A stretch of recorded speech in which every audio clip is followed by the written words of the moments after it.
Welcome. I'm Sebastian Mahfood, and you're listening to WCAT Radio, the on-air wing of En Route Books and Media, bringing you the dulcet sounds of Catholic wisdom. Folks, welcome back to the show. This is your host, Pat Flynn. Today I want to talk about what I believe are good arguments for the existence of God, what arguments you should be focused on, what arguments you should be studying, and what arguments you should be presenting in defense of your Christian and Catholic faith. Also, what arguments you should avoid. So this episode is not going to go in depth on any of these arguments. I simply want to set you in the general direction of what I have found to be successful and effective arguments that originally convinced me, and arguments I have spent many years studying and using as an apologist myself. So I teach apologetics, obviously. I talk on it a lot, both online and offline. Recently, I was giving a talk to a group of young Catholics in Chester County, Pennsylvania, and I was asked to present on apologetics. And since apologetics is a subject of study, it's something a person very well could dedicate their entire life to. And since I only had about an hour to talk, what I wanted to do was cover the nature of apologetics generally, and then try and give people a path to take or an apologetic orientation. And the way that I often present this is through the idea of the minimum effective apologetic. What are the most critically essential questions that we have to ask and answer in the affirmative to become Catholic? And this, of course, boils down to three essential critical questions. Does God exist? Is Jesus God? And did Christ found the Catholic Church? And what I ask them is the same thing that I will ask you, and that you could ask anybody else. It's a simple question, and that is, hey, look, if you could answer these questions, yes. If you could answer yes to God's existence, Christ as the only begotten Son of God, and that Christ, if you could answer yes to all three of those questions, then don't you think you should become a Catholic? Like, doesn't that make sense? And any honest, sincere person should say yes to that question and will say yes to that question. Even the most militant, devout atheist should say yes to that question if they're being honest. Because the question is not, do you think the answer is yes to all those? That is not how the question was presented. The question was presented, if you could answer yes to all those questions, then don't you think you should become a Catholic? Now, obviously, not everybody is going to agree that the answer is yes to all those questions, and that's fine. That's what the project of apologetics is for, is to show why the answer to all those questions is, in fact, yes. But we can start out by just setting the stage and say, okay, here's the three most fundamental questions that we need to wrestle with, that we need to try to answer to show that Catholicism is true. And what do we need to wrestle with, that we need to try to answer to show that Catholicism is true? And wouldn't you agree, dear friend, that if we could answer yes to all these questions, you should become a Catholic? So that's just a very simple way to get some type of agreement up front. When you're having conversation with people, especially argument, it's good to start off on points you can agree with. It's good to, nod your heads along together. It builds a bond. It builds a certain degree of trust. You're not starting off on a majorly contentious foot. But then it helps focus you in. That's the key. It helps you focus in on the most important questions, because when it comes to religious argument, people go down so many different rabbit holes on questions that, yeah, they're important, they're interesting, but they're not the most essential questions, or they're not the most important questions to answer first. Like, how do you interpret Genesis, or whether there was actually a worldwide flood, or any of that stuff. Again, interesting, important questions, but those need not be, or again, how do you deal with tough barriers to entry to Catholicism? Because unless you can answer those first three questions yes, then honestly, why are you even bothering to pay attention to the Bible to begin with if you don't believe that either God exists? Certainly, if you don't believe that God exists, then why are you fussing with the Bible, right? We need to figure out that first question first. But then, if you can answer yes to all three of those questions, that's when you can go on to answering these other questions. But I would simply argue that at that point, you should go on answering them as a Catholic, obviously, right? If you can answer those three questions, you should become a Catholic, regardless if you don't have everything else figured out. Okay, because you've answered the most important questions to affirm the truth of Catholicism, and then we can go and explore and seek answers to everything else. And that's what I'm doing. I obviously don't have the answer to absolutely every possible question or objection somebody has with teachings of the Church. How could I? It's such a deep.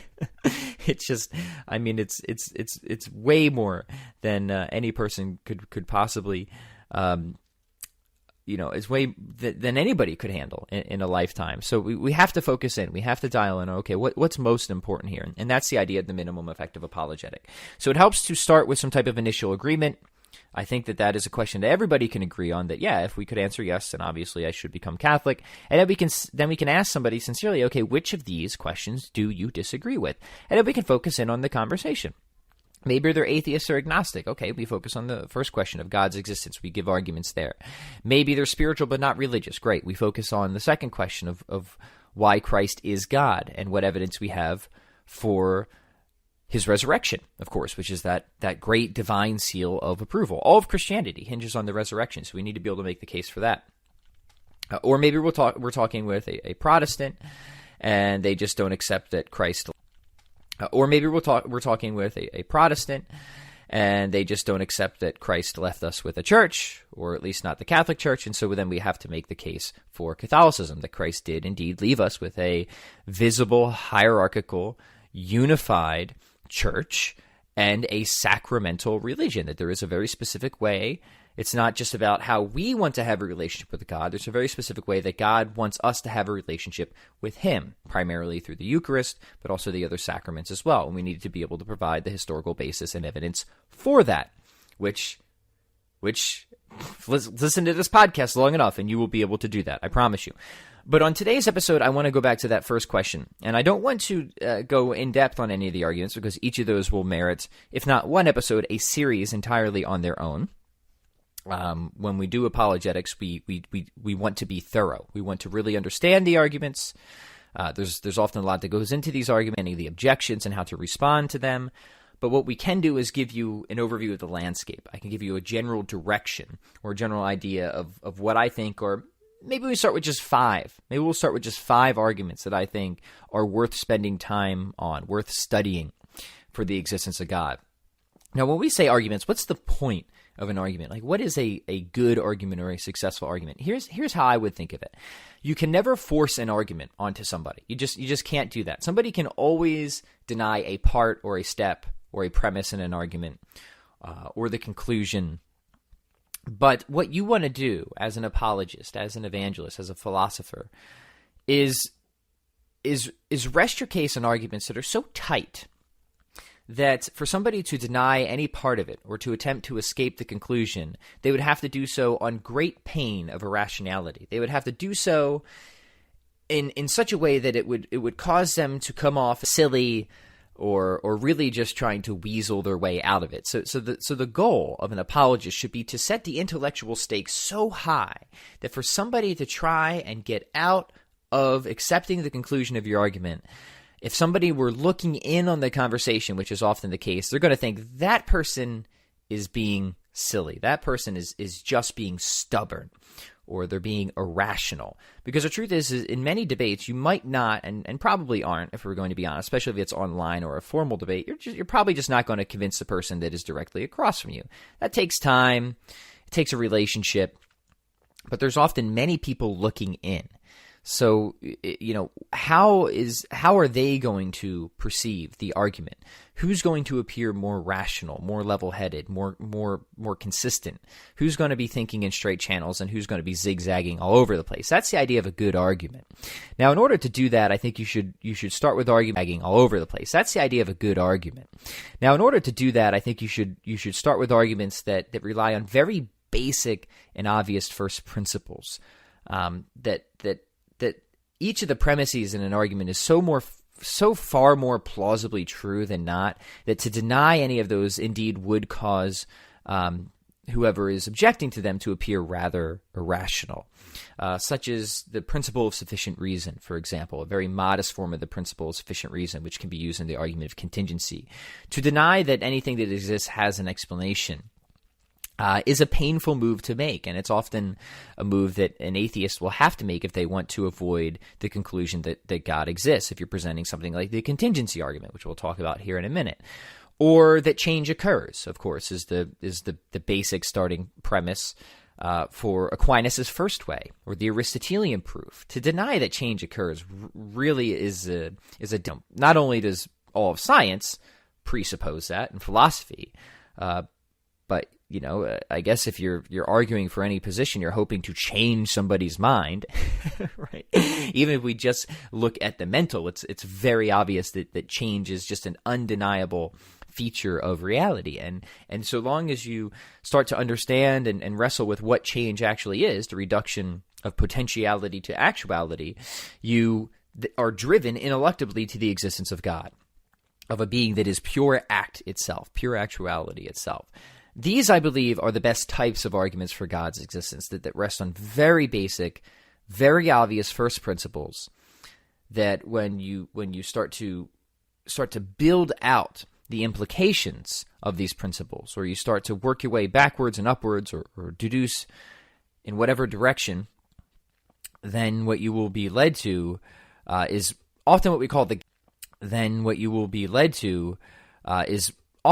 the God of the philosopher, right? The God of the philosopher is an extremely powerful, immaterial, timeless, spaceless intellect. So that's really the project of natural theology is can we demonstrate, can we give proofs of the existence of God from deep armchair thinking alone, meaning apart from revelation? We're not pointing to the Bible or any specific instance of God revealing himself to us, just on the things that we can know about the world, about reality. From those alone, can we demonstrate that God exists? And when we use the term proof, we mean a logical demonstration. Okay, so that's important. When you say that, I have a proof of the existence of God in the sense that we're using it, we're saying, follow me along on these series of premises. And if you agree that they're more plausibly true than not, you will see that they lead inescapably to proof. Okay, we don't mean proof in the sense that somebody who's engaged in empirical investigation is hoping for you to show them God under a microscope or through a telescope. We would tell that person that they've just made a fundamental category mistake. God is not the type of being that is susceptible to empirical investigation, since empirical investigation is looking at physical causes for physical events. God is not a physical being. That's what natural theology, if anything, will get us to, is a God that is responsible for any physical state of affairs existing at all, but is not a being within those physical states of affairs. He's not a being within in the universe. So it's just a very basic confusion. So we often want to be clear, because some people will say, I can prove to you, or I've got a proof that God exists, but we want to be upfront about what we mean by proof as apologists, as philosophers. Let me have a sip of coffee, and then we'll get into the arguments. Okay. Now remember, this will be a relatively short episode. I think are arguments worth studying, worth looking at. And then in future episodes, we will develop these arguments in significant detail and look at objections to them and really work our way through in a systematic way. First argument. Here's the argument that originally convinced me that I could not get around. And I read that for all of these arguments, it's a worthwhile thing to do. And, something that I think you have to do if you want to be an effective apologist is you have to read the strongest cases for the argument and the strongest cases against it. You have to read the people who are seriously engaged in these arguments to really get the most out of them and to be able to present them in a very rigorous way. But so the one that first convinced me was the argument from Contingency. Now, most people associate this with Wilhelm Gottfried Leibniz, who, famously told us that everything that exists has an explanation. Famously told us that everything that exists has an explanation for why it exists, either in an external cause or a necessity of its own being. And this is a sort of modest presentation of what we would call the principle of sufficient reason. And that's one of those basic first principles, right? To deny that is really puts you in a difficult situation. And we'll explain why once we do an episode or a series of episodes on the argument from Contingency. Because if you start to deny that things really genuinely do have explanations, not only does that cast sort of a scenario of severe skepticism where you start to wonder if your thoughts even have explanations, your cognitive states have explanations, or if they're just happening for no reason at all, which then should cause you to be skeptical of all your thoughts and cognitive states, including the thought that things don't have explanations. So it becomes self-refuting. And that's what a good argument is, right? Where it's so tight that to even try and wiggle out of it starts from the principle of sufficient reason. Again, there's stronger forms of the principle of sufficient reason I think should be avoided, but there's more modest presentations that are certainly far more plausibly true than their opposite or negation. And you drive that through, and you realize you must get to some sole necessary reality that exists. It exists in a way that it could not have existed or existed other than it is. We get to that God of the philosopher. So my first recommendation for you would be to study the argument from Contingency. And there's many great contemporary writers who are doing work on this argument today. Josh Rasmussen is, of course, one of them. I had him on the Pat Flynn show for Sunday school. We spent time on that. Ed Feser is another great one. And indeed, he calls this the rationalist proof. He doesn't in his book, The 5 Proofs for the Existence of God, he calls this the rationalist proof. From Contingency, it's the argument that originally convinced me. So I would spend some time there. And again, we will spend time there. My goal of this episode is just to get you focused on the arguments that you should be studying and that you should be presenting, and to avoid all the many terrible arguments that people commonly make for the existence of God. And to be completely fair, when we see religious argument online, both sides are typically making really bad arguments. The atheists are often commonly lobbing their awful tropes aimed at more often than not total mischaracterizations or misunderstandings. But the theists are doing the same thing. There's certainly better and worse arguments for the existence of God. So I'm just trying to orient us here. Argument for Contingency, first recommendation. The second one would be the argument from change or motion. We could call this the Aristotelian proof, or this would be Aquinas' first way. Understanding what change is, reduction from potentiality to actuality, driving this through, getting to, again, that God of the philosopher, a being that must be pure act itself, that just is the reason that anything exists here and now, the great ex-nihilator of the universe. And it's important to understand that a lot of these arguments, indeed all these arguments, really get you to the same conclusion, but they get you there from different angles of approach, which I feel is itself a very powerful argument, because it's sort of the cumulative weight of all these various arguments, how you can start from different angles and ultimately keep getting to the same place, I think is itself a quite compelling piece of evidence. And indeed, that's something that just really starts to tip the scales after a while. So argument from Contingency, argument from change, developments of, in Ed Feser's book, 5 Proofs for the Existence of God. So I would definitely get that. The next one would be the moral argument, or the argument for moral ontology, of how do we best explain objective moral values and duties. We all have this very immediate and obvious moral intuition that some things are truly right and other things are truly wrong. How do we explain this? We certainly can't explain it on an atheistic paradigm or a naturalistic or materialistic paradigm, because morality is not something that we can find under a microscope or through a telescope. There's no empirical tests that we can run to tell us that we're making an ethical choice or not. So if we want to affirm that there is a realm of objective moral values and duties, we need some type of source or foundation for that. Now, the mistake here is people will sometimes think that this is an argument for moral epistemology, that, are you saying that if I don't believe in God that I can't be a good person? No, that's not what the argument is saying. If I don't believe in God that I can't be a good person? No, that's not what the argument is saying. The argument is that if God does not exist, then objective moral values and duties cannot exist. If God does not exist, there just is no such thing as good or bad or right or wrong. So we need some foundation, some way to explain how moral values, which have to do with good or bad, and how moral obligations or duties, which have to do with right or wrong, exist. And not only the best explanation for that, but I think the only plausible explanation for that, of course, needs to be anchored in the transcendent, needs to be anchored in God. My actually recommendation for this one would not so much be a technical philosophical book, but I would start with something like C.S. Lewis's Mere Christianity. In the first couple pages, maybe even chapters, it's been a while since I've read that book, he really develops the moral argument and does so in a quite rigorous way.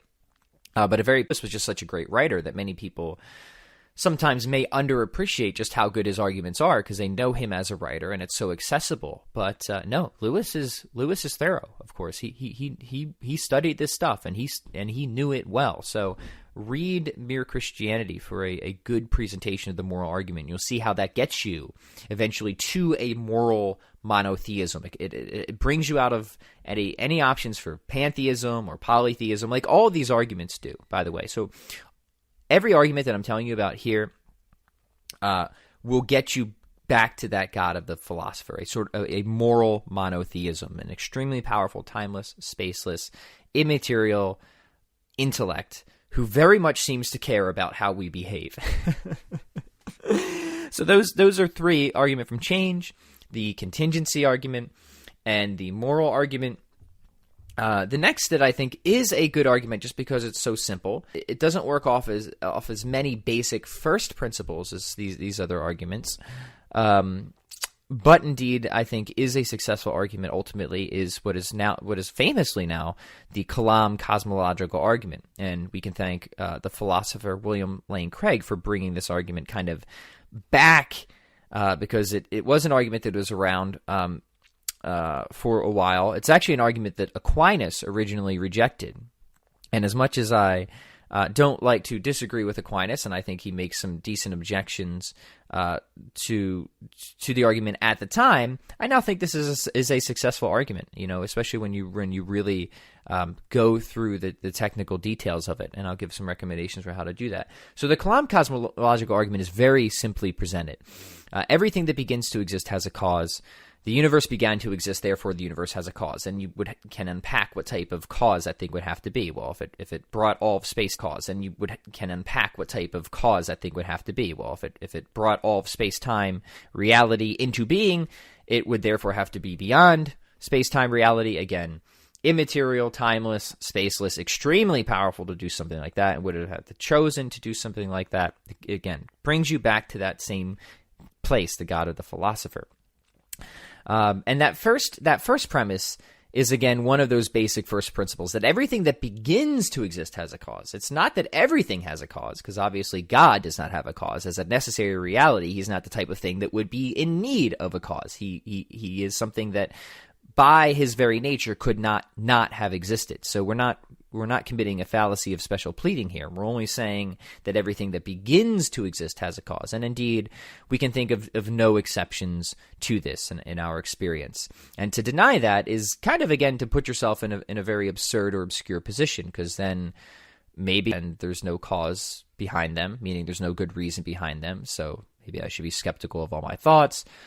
I certainly, if a moose popped into my attic right now, I'd be curious about how that got there. I wouldn't just think, there's a moose. Not everything needs a cause. No, of course, that's silly. Out of nothing, nothing comes. This is a very basic first metaphysical principle, right? And then we just need to argue that the universe had a cause. And here we can argue philosophically that you really can't traverse an actual infinite. And this leads to certain absurdities, that the idea of infinity is really a concept. It's a useful fiction or a tool, but it's not something that can actually be instantiated. And there's the number of lines of arguments that we can take from this just philosophically, right? But then we can also look at this empirically and say, yeah, actually we have pretty strong scientific evidence at this point that the universe, some 13.7 billion years ago, event known as the Big Bang. So we have both philosophical support and scientific support for the second premise. Now, a lot of times people will say, well, what scientific evidence do we have for the existence of God? And here's where I think we can actually, give an intelligent response, because, God, again, is not the type of being that we're going to find directly under a microscope or through a telescope, because God is just not in that category. God is, of course, by definition, transcendent. God is is really a ontological question of why any physical state of affairs exists at all, rather than nothing, which is the contingency argument. He is not supposed to be used as an etiological explanation, or how one physical event gives rise to another physical event. Those are the bad arguments for God. That's what's called the God of the gaps argument, and we want to avoid those. And the crude example is, oh look, a rainbow is called the God of the gaps argument, and we want to avoid those. And the crude example is, oh look, a rainbow in the sky, God must have put it there. And then, of course, you can look at this scientifically and say, actually, a rainbow arises because of this, and that natural explanation. Now, ultimately, yeah, like God put it there because God is who, he who preserves all being in reality at any moment in time. So God is the ultimate explanation for why that rainbow is there. But we don't require God as a proximate explanation. There are proximate natural reasons or explanations for why that rainbow is there, just as there's proximate natural reasons for why I am here, my parents, for example. So we want to avoid the idea of a God of the gaps argument. These are very bad arguments, and people who are objecting to them have every right to do so. But what we can say about scientific evidence for God is that we can use scientific evidence to support a premise in a philosophical argument we can use scientific evidence to support a premise in a philosophical argument for a scientific conclusion. What does that mean? Well, look at the Kalam argument, right? The second premise here states that the universe began to exist. And here is where we can very much look to contemporary cosmology and see that the scientific evidence is largely in that favor. And then if you agree that those two premises are more plausibly true than not, that everything that begins to exist has a cause, and that the universe began to exist, and that then it follows inescapably by simple deduction that the universe had a cause. That is a logically airtight, valid argument. So the only way you can kind of get out of it is try to deny one of those premises.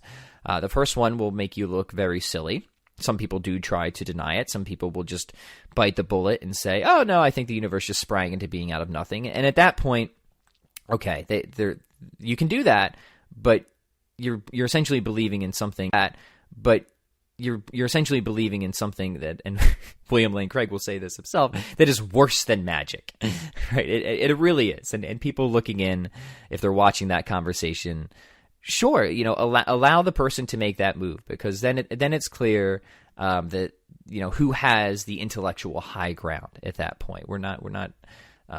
It's not the theists who are believing in sheer absurdities that nothing can suddenly produce something. Nothing is the absence of anything. It's hard to even conceive of nothing. When most people think of nothing, they're actually thinking of empty space, which is still something.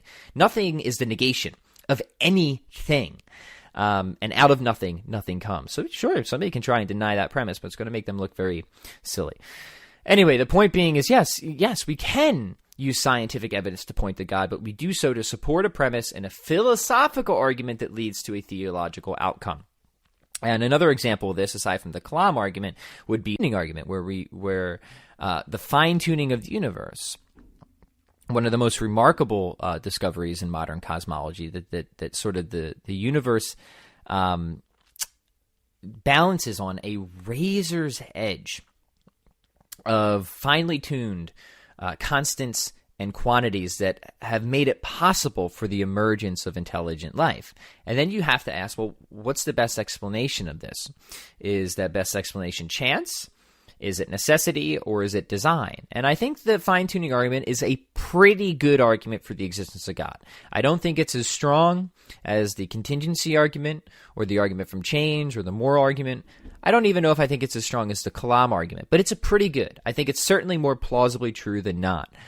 So looking at something like that, I think is a worthwhile apologetic tool to have in your arsenal. So right there, 5 arguments for the existence of God. Let's recap studying, and then we will look at and examine these arguments in greater detail in future episodes. So we have the argument from contingency, the argument from change, the moral argument, the Kalam argument, and the fine-tuning argument. So reading recommendations. Here we go.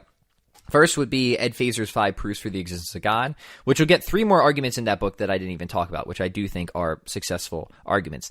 The only reason I didn't give those arguments, like the Neoplatonic argument, for example, is they're often a lot more technical, and they take more wind up to present. Some of the arguments in that book, you have to kind of understand what universals are, for example, and how to explain and defend the existence of universals and what the best explanation for those is.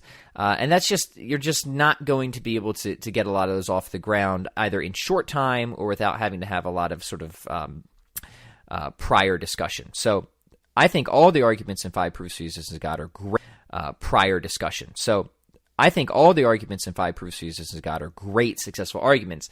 I just wouldn't present all of them to most people most of the time. But you're still going to get the contingency argument in there, which Feser calls the rationalist proof, and the argument from change, which Feser calls the Aristotelian proof. For the moral argument, C.S. Lewis, Mere Christianity has a wonderful development of that. And then for the Kalam argument and the fine-tuning argument, I would actually go right to William Lane Craig's work. He has a very good book called Reasonable Faith.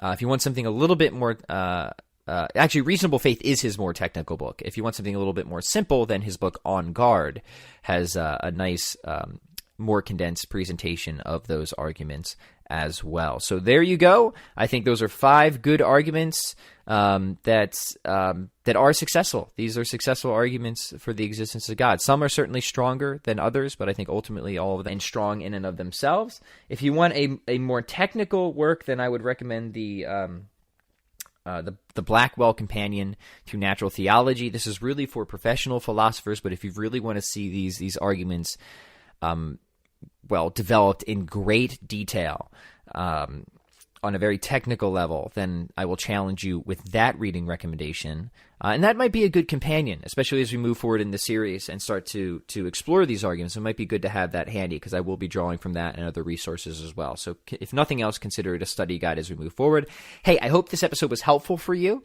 I hope it helps to focus you in your apologetic efforts. And stay tuned because we will be going into these arguments individually. Probably do a series on each of those. Look at how to develop them, how to present them, how to respond to objections. And finally, folks, if you think that we're doing something good here, if you think we're doing something important, please help the show, please.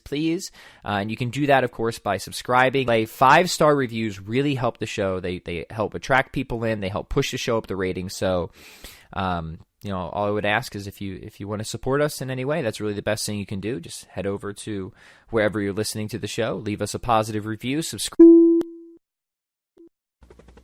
We hope you enjoyed the program and will join us back for another show on WCAT Radio. This is Sebastian Mahfood. Good day.